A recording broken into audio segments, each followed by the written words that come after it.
I want to welcome you to another exciting episode of Pens in Use.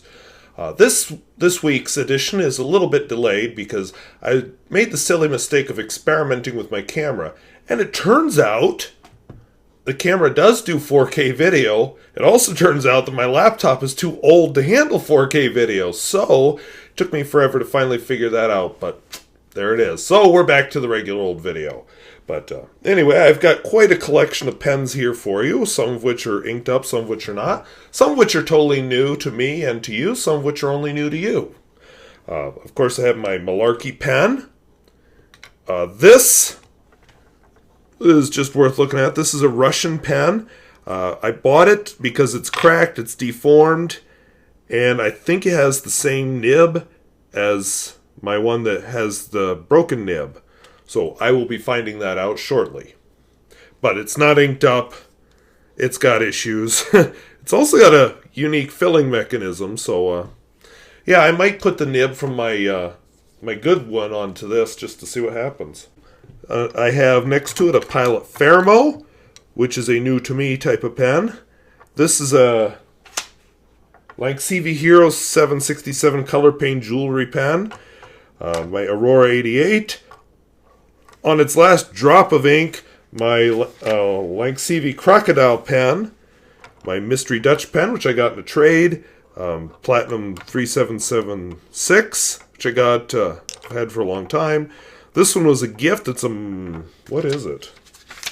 Marte Modena Citizen pen with a New York finish, I think. This is a not new to me, Pilot Vanishing Point, and my Parker 51 also from a trade. And I have to admit, something happened to me this week that's never happened before. I budget for these pens. Well, I ran up against the edge of my budget. So, thank God I do have a budget, or else I might go crazy this month. So I said, well, you're at the end. So I'm actually going to take a break from buying pens for a while. I have some rodeos and other things planned. Plus, I haven't reviewed a lot of pens that I have, so I think it's time. We'll just get caught up on that and, build up. I always like to have a buffer in all my savings areas, and my fund savings area, which is what these come out of, is the buffer is gone. So, yeah. So I did film this in yesterday, but you know what? 4K video and this computer do not get along. So, let's see here. So this is Pens in Use. It is still January 27th. And Jean, I have remembered to update the year. He emailed me, and among the things he pointed out was that I had the wrong year. So I have the right year. So this is the first pen I have here is my very beautiful Platinum 3776, which is has the koi finish, the Kinyo.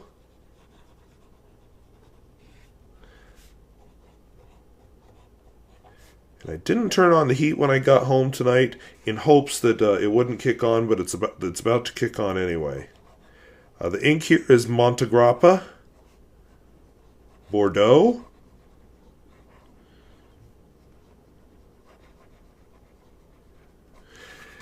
And it turns out on this paper it really does look like this. I thought last week it might be something about it had been sitting in the pen for a while, but no. It really is a nice dark color like this, so I kind of like it.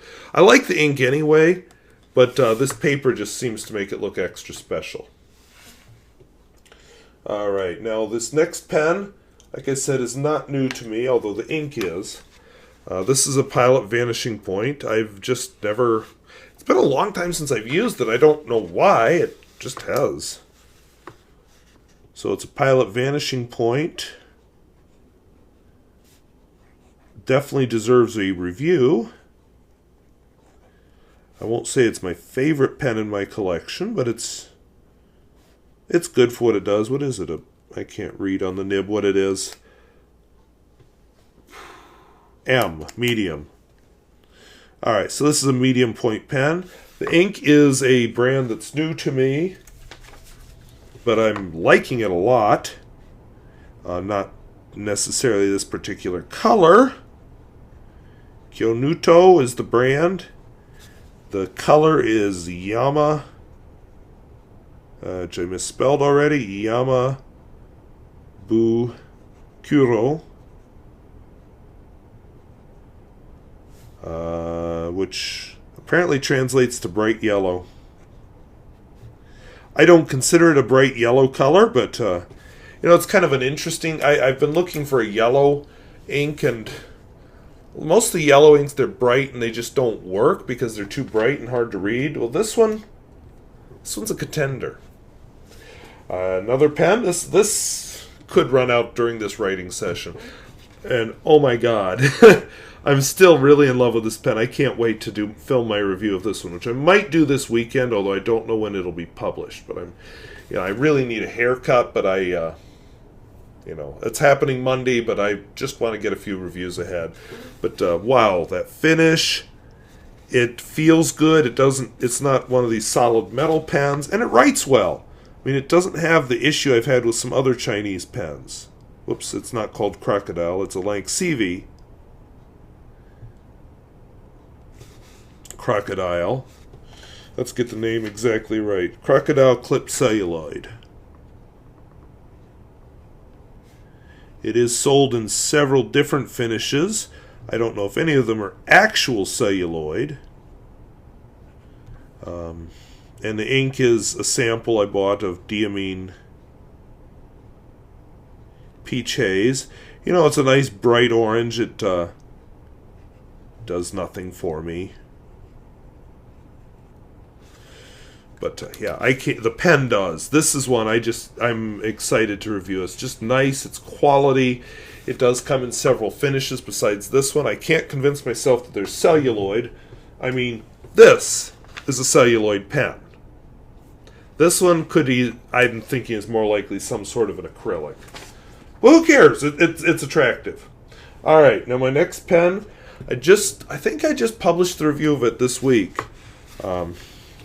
Duct tape and all. And actually, I should have written down who suggested this. One of my viewers suggested a more elegant solution, filling this hole, only the cap version, with epoxy instead of red duct tape. But why should I have to fix a pen just to make it work anyway? So this is a Malarkey, and I think that's a bunch of malarkey that I do have to fix it, although it's not a bad writer. And it has black ink, and that's all I have to say about it. Done. Alright, this is another one I bought fairly inexpensive just to try it. This is a Lancivie Hero. I bought it actually because of the Crocodile pen. And it's a snap cap. The finish is painted on. It looks like it's a brass body. So it's, I don't like metal pens, and this is metal. But this is a Lancivie. This one does have a little bit of drying out, but it's really not bad. Lancivie, because it starts right up, it just writes a little darker. Hero 767, color pane jewelry.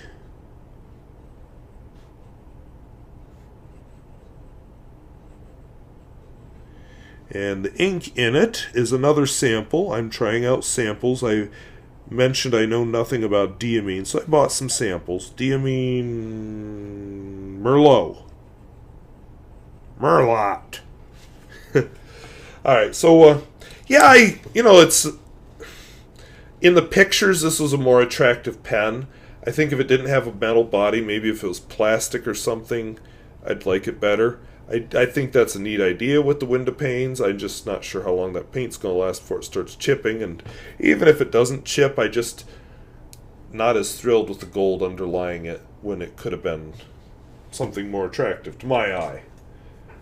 Alrighty. Now, I've been using this Aurora 88 as my daily writer for this week.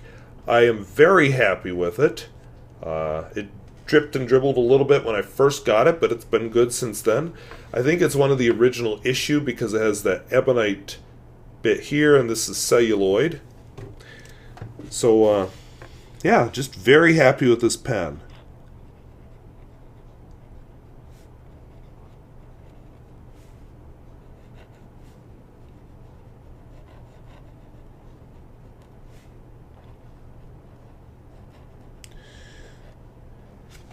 So I totally get what Aurora was up to back then. It's a shame that the newer ones are such a luxury item that they're priced. Well, they're priced out of my range. I'm I like their looks. Some of them have a very nice finish, but yeah, not on my budget. Although if I do save till April, like I'm planning, I guess I'd be able to afford one possibly. But why? So yeah, and one of the things I'm also trying wireless with this camera, which has been interesting. It can talk to my iPad, but then they lose contact with each other. Well, anyway, this here is another trade pen. This is in a Dutch herringbone finish. It's a Dutch pen. It's a prototype. I don't know the brand. The person I traded it with doesn't either. My guess is Pontiac, which when I do the review, I'll talk about why. But it has a Knox nib on it, so Larry Baronez, I have a Knox nib. So we'll just write question mark prototype parentheses Dutch. It's a button filler, if that helps. That's actually, that and the herringbone are why I think it's a Pontiac. And the ink is Dea Trementis.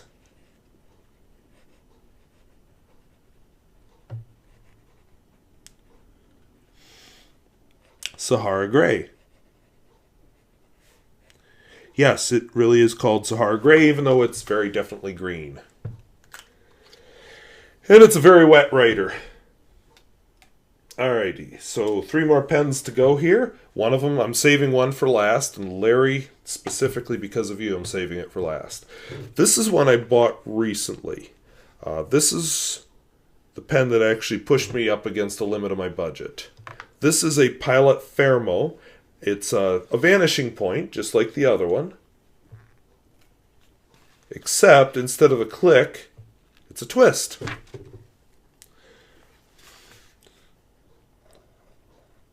So Pilot Fermo.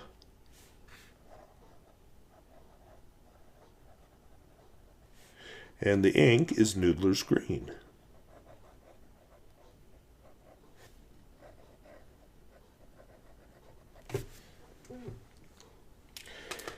Alright, and I still have my Parker 51 inked up.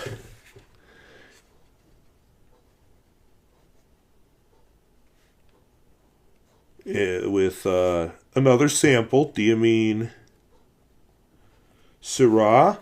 I actually was wishing today that I had a blue ink in one of these pens, but I don't. That's why I ink up a bunch, so I have my choice of colors, but anyway. Alright, and one last pen I have over here. This was actually a Christmas gift from Larry Baronez. He emailed me that he was sending me a pen, and I said, oh, thank you, that's really generous. And I honestly expected nothing like this. This is a pen I probably wouldn't have bought for myself. It's just one of those, I know nothing about the brand and wouldn't want to gamble on it. And it turns out it's a very smooth writer. You know, has its quirks, which I'll talk about when I get around to reviewing it. But I just want to send a special thank you to Larry Baronez. It's the New York finish. It's red, white, and blue. I guess they're all modeled after flags of various places. So New York City apparently has a red, white, and blue flag of some kind. My town needs a flag. Then we can have our own Monte Modena pen. Do they do that for small towns of 1,500 people in North Dakota? I doubt it. So, this is a Monte Modena. This right here is one of the faults that I've noticed. It can be a hard start if it hasn't written for a while. But then once it gets going, Monte Modena, once it gets going, it's really smooth. Citizen. I don't know the ink size. I'm pretty sure the big M on it does not mean medium. So your guess is as good as mine. But don't you think, by the way, that this ink and this ink look a lot alike? I do. There's just some very subtle differences. But this one is that brand that I discovered that I really like. My goal right now is to get a bottle of their black, but right now my supplier's out of stock. So when they come back in stock, that's one of the things I will purchase. Kyonuto.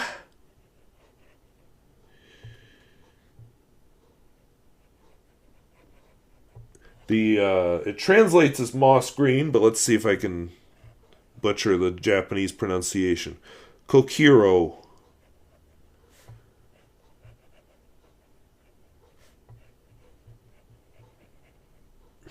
So that's a new pen for me. I have so thank you, Larry, for that pen. I have been enjoying it.